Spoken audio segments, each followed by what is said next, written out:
Hey there, my name is Rob Stevenson, and today I want to talk a little bit about an idea that I think is emerging in our culture and our society, and I think it's really important to be having these conversations so that hopefully we can prevent some of these foreseeable issues that we see occurring in the United States. So on the board behind me I have some statistics that I've written up that I did some research on. You can go online and find this information for yourself. It's on the National Institute of Health, the Center for Disease Control. Some of them are from the American Academy of Osteopedic Surgery or Orthopedic Surgery. Anyway, so it's just some information on kind of where the United States is at in terms of certain health trends. Okay, so right now in the United States, about 700,000 total knee replacements occur each year, okay? And in the next 10 years, that's expected to grow to 3.5 million.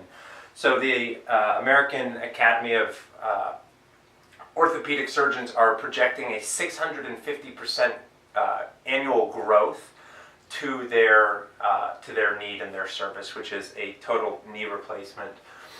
So first of all, I just want to mention, I feel like those are pretty frightening big numbers, okay? Especially if we're looking like in 10 years that we're going to be more than doubling. We're going to be almost multiplying it several times more annually. Now these next ones are more on osteoarthritis and arthritis, which is going to be some inflammation, joint rubbing, and usually it's purported that cartilage is missing from a joint, and without any more cartilage, it's essentially just bone on bone, creating irritation and negative inflammation for the person's body. So right now, half of adults are said to have osteoarthritis or arthritis, okay? So about 55 million people around the country. 30% of those people are diagnosed, or 30% of adults are diagnosed by a medical person to have arthritis, okay? This is usually done through an MRI. Sometimes physicians don't even do an MRI. It's a matter of what does the pain feel like, and if it's a chronic, if it's acute, if it's every day, sometimes they'll be like, well, you're 65, it's arthritis, okay? So again, remembering that arthritis is just frictioning, rubbing a bone-on-bone surface when cartilage has worn down or disappeared. Now, the next two health statistics are more about obesity, all right? So 1 in 3 adults are overweight, okay? 1 in 3 adults are obese, 1 in 6 kids are obese, and 1 in 3 children are overweight, okay? Again, if I'm sure you've had your ear to the ground, you've heard it in the news, childhood obesity is, it's not been like called an epidemic or anything, but it is a very large problem because children have just been steadily getting heavier and heavier since the 60s. Now, lastly is about how many people in America have gym memberships, okay? And we have, this number comes up again, about 55 million gym memberships in the United States.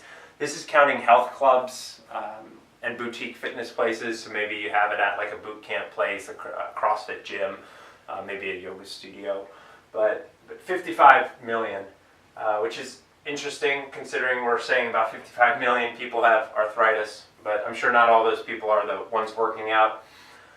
And then here's an interesting statistic for anybody who's not too versed in the fitness industry is, in 2018, the fitness industry was about an 88 billion, so about $90 billion industry for individuals. So anyways, these are some numbers. Again, you can go online, you can find your own information on the internet. And what I want to talk about today is why these numbers are startling to me as a trainer. And how can we kind of change this? How can we shift our perspective and maybe change the paradigm? Okay, so that's what I want to talk about a little bit today with you is that, and maybe some methods that we can go about doing it. Now, I'm not going to touch base too much on overweight, obesity, and eating, just because that's not really the focus of today's topic. I think in general, we in the United States, in the Western diet, we have an unhealthy relationship with food. I think we're still putting too much food in our mouth too frequently. We have emotional attachments with food. I've gone through this myself. Starting to ask, why do I feel like I need to eat? I think we're between media and just the accessibility to food. Food is always within an arm's reach, and if it's not within an arm's reach, it's within 50 steps away. So it's interesting to me because in this time of like social media and change and awareness, I actually noticed that we seem to be getting heavier. If you go online and you look at statistics, Americans are getting heavier. We're not getting leaner, all right, but we're getting fatter, to put it boldly and simply. And it's interesting because we have the gym memberships, we have the information online, but I think one of the things that's happening is people are still not taking into consideration like eating as a lifestyle change. I notice a lot of people, they work out really hard, they might work out 5 or 6 days a week, but it's in order to then eat whatever they want. I think we still live in a time of a lot of resistance from individuals.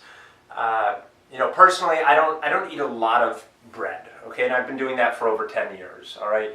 I started following more of a Mediterranean, paleo, keto type of eating lifestyle for myself, and I saw huge health benefits. And I grew up as a kid eating all the wheat, all the grain, all the time. But there is still a resistance towards, well, why do I have to give that up? And I don't particularly think that elimination diets are the solution. I think we do have to enjoy life, and we have to eat things that are that don't stress us out more and that cause happiness and joy to occur in our bodies, or in our mental states of being. But at the same time, I think when you become cognitively inflexible, that you're unable to try something new in your body in order to elicit some sort of a change to then see how that manifests in your body. I feel like a lot of people are still resistant to that idea, especially the baby boomers. And I don't mean to be picking on them, but that's something I notice. And I think that my generation, I think I'm a millennial, a Generation Yer. If we don't start to make these changes early, it's going to be a lot harder for us to break these habits long term.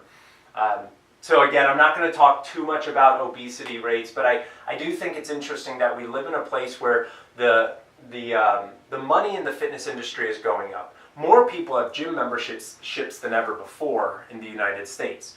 Okay, and again, with the prevalence of video, online media, social access to workouts and to trainers, and they have virtual training now. It's interesting to me because it seems like people are working out more than ever. The United States seems more health conscious. Oh, I need to be exercising. I need to be doing some strength training, some endurance training. Like we're aware that these things are good for us, yet somehow, again, the information is right in front of you for you to look at. We're getting bigger. Okay, we're eating more, we're eating the same, we're gaining weight. I don't necessarily know if we're attaining a healthier physiology. And this doesn't even take into heart attack, diabetes, cardiac issues, and pulmonary blockages, which are some of the leading causes of death in the United States, along with different types of cancers. So this is kind of its own topic that I could talk about for a while, and organ health and organ functioning, and that's not what I'm going to do for the next 5 to 8 minutes. I really want to talk a little bit more about these startling numbers about the knee replacements, okay, and arthritis, okay, which is a word I'm not a big fan of.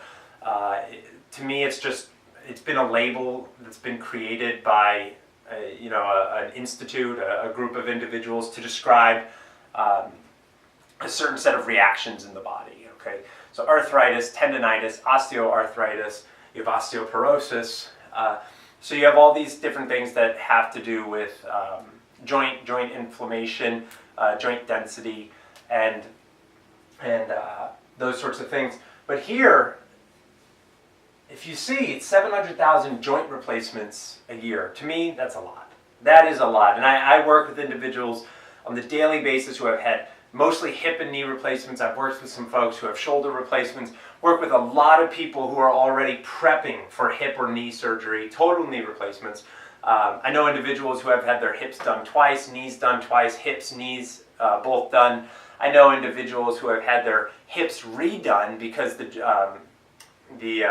replacement is resurfaced, which means it's kind of come out of place a little bit. I've worked with people who have had discs removed from their spine, people who have had vertebrae removed from their spine. And so, again, I'm fascinated by this because we're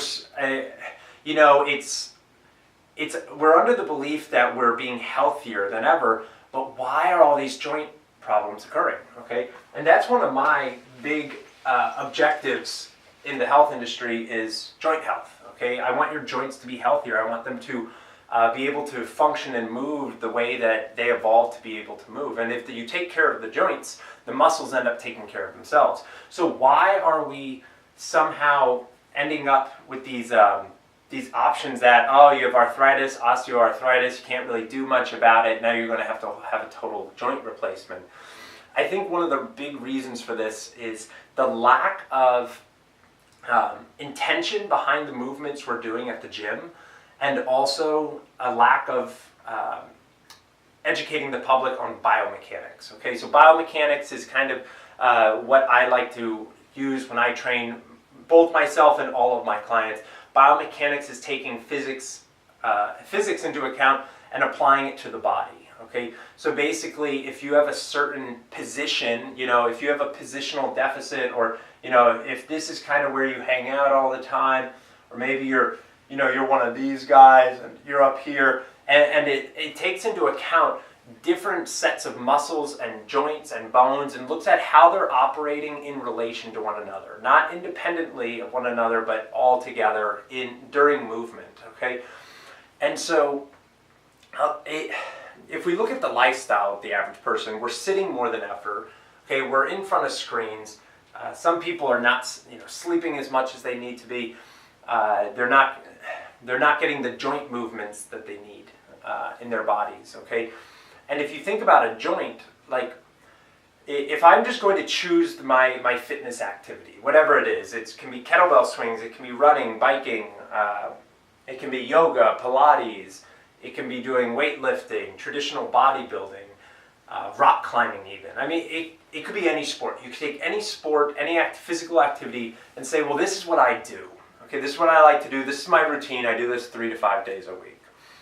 Okay, the problem with this lack of variability and lack of variation in the workout types is that it puts the same type of stress on the joints and the same muscles over and over and over again. Okay, so this is called repeated injury, repeated use, or overuse. Okay, overuse eventually translates and turns into abuse. Okay, so now this joint is getting abused over a period of time. Okay, and it might be for 1 year, 5 years, 10 years. You might be doing the same activity for 20 years. I live in Boston, and I can't tell you how many people I meet who have been running for 30 years of their life, and now they're starting to get, or they've had arthritis for the past 10 or 15 years. And I think the way that a lot of us kind of accept this is the physician tells us, well, you're getting older and arthritis is going to occur. And yeah, you have some tendonitis there, and you have some tennis elbow, and you have a runner's knee, and all these different things. And I think that's the easy way out. I think it's not helping with preventative care. Okay, and that's where I think the system is really lacking. And this is, again, because people are not being exposed to this idea of biomechanics.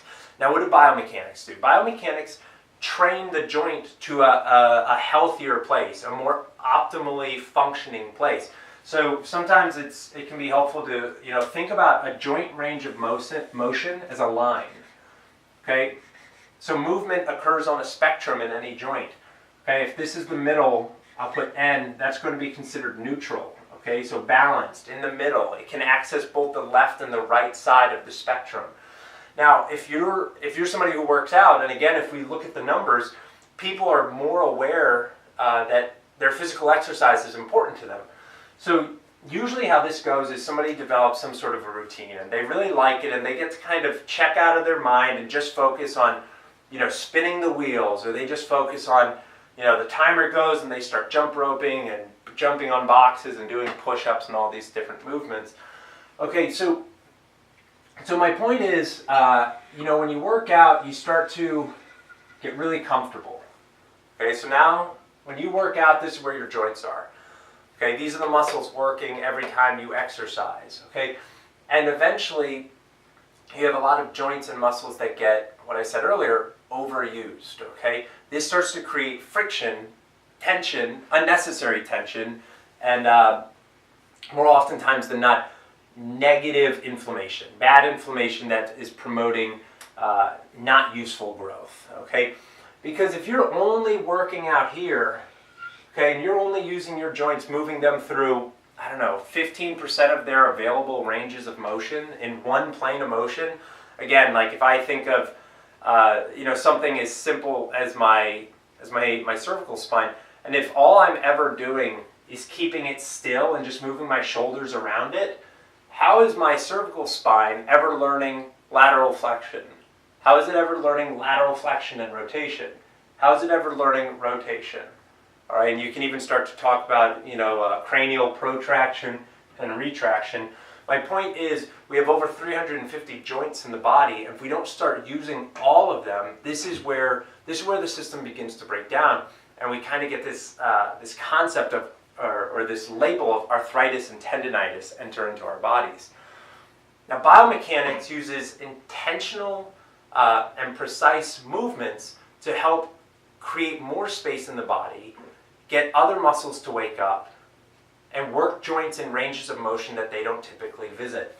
So, working with somebody like myself, I might see that you have a lot of overuse and misuse of certain muscles and joints, and you only like to live over here. So my objective with training you is to get you out of there and to travel to the other side of the spectrum.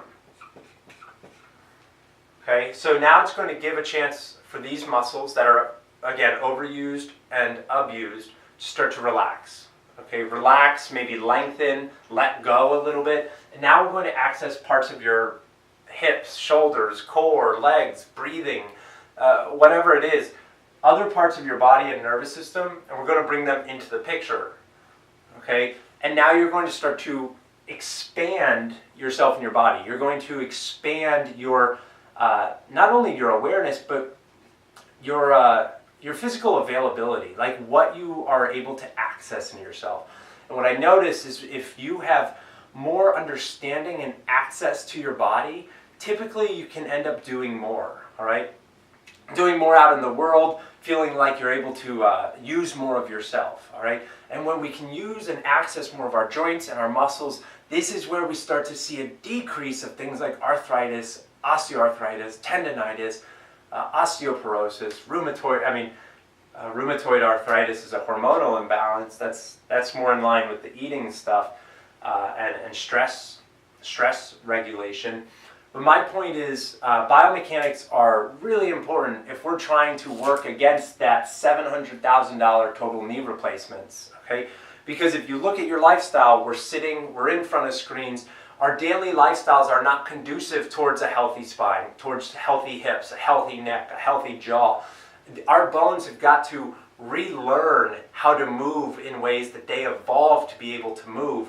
And you're not going to attain this by just going to your boot camp and fitness classes and your yoga classes and Pilates and swinging kettlebells around and jumping and moving quickly. You have to start to slow down, reconfigure your muscle groups and how your biomechanics and joints relate or move in relation to one another. And what I have found is that this is done through biomechanics training. So I think biomechanics can help to reverse this incline of joint replacements in the future. Thanks for watching. If you have any questions, please reach out.